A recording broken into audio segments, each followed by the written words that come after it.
Good morning! Gagawa tayo ngayon ng churro. Kailangan natin ng harina, 3/4 tasa plus 2 tablespoon. Pero dahil dalawang recipe ang ginamit ko, so doblehin lang natin ang mga ingredients or sangkap.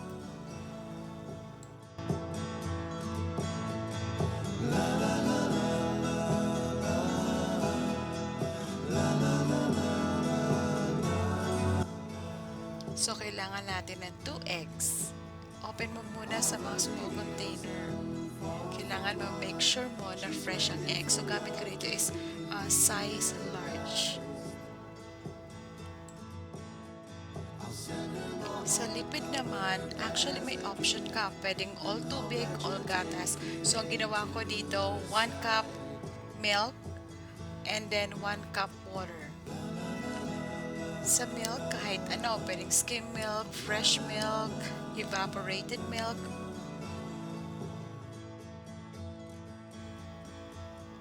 One teaspoon of vanilla. Ayan, ready na yung sangkap natin. So, aga pa naman. Tara, kape muna tayo. Ito pala yung view ko mula dun sa aking pinaglulutuan. Ito yung sa dirty kitchen namin.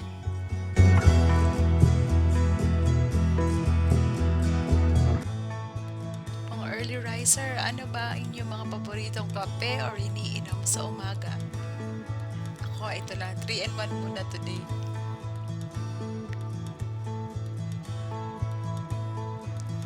Bango!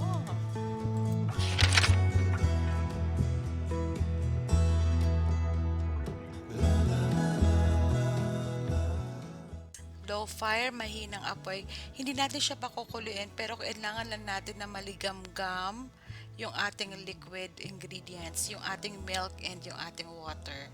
So mahinang apoy lang.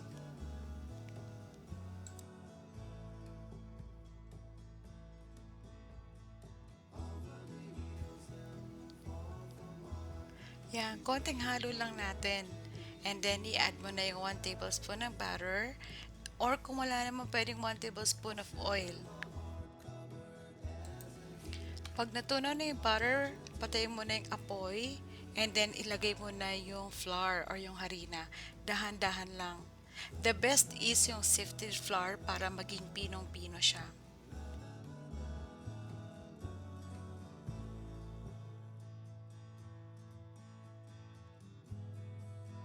Pag nag-cool down na siya, add mo na yung dalawang itlog.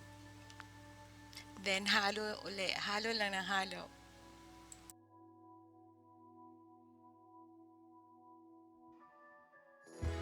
Sa pagluluto ng churro, pwedeng bake, pwedeng fry. Pero ngayon, ang ginawa ko is fry tayo.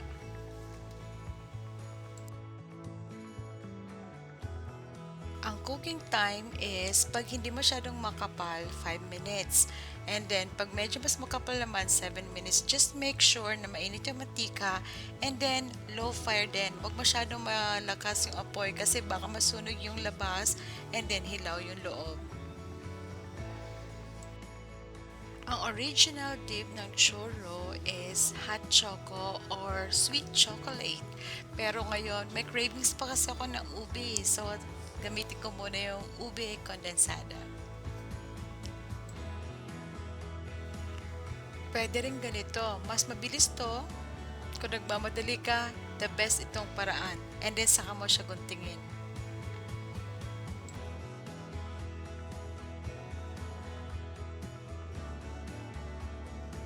Tadan! Gawa na ang churro natin. So, early risers, tara! Breakfast na tayo!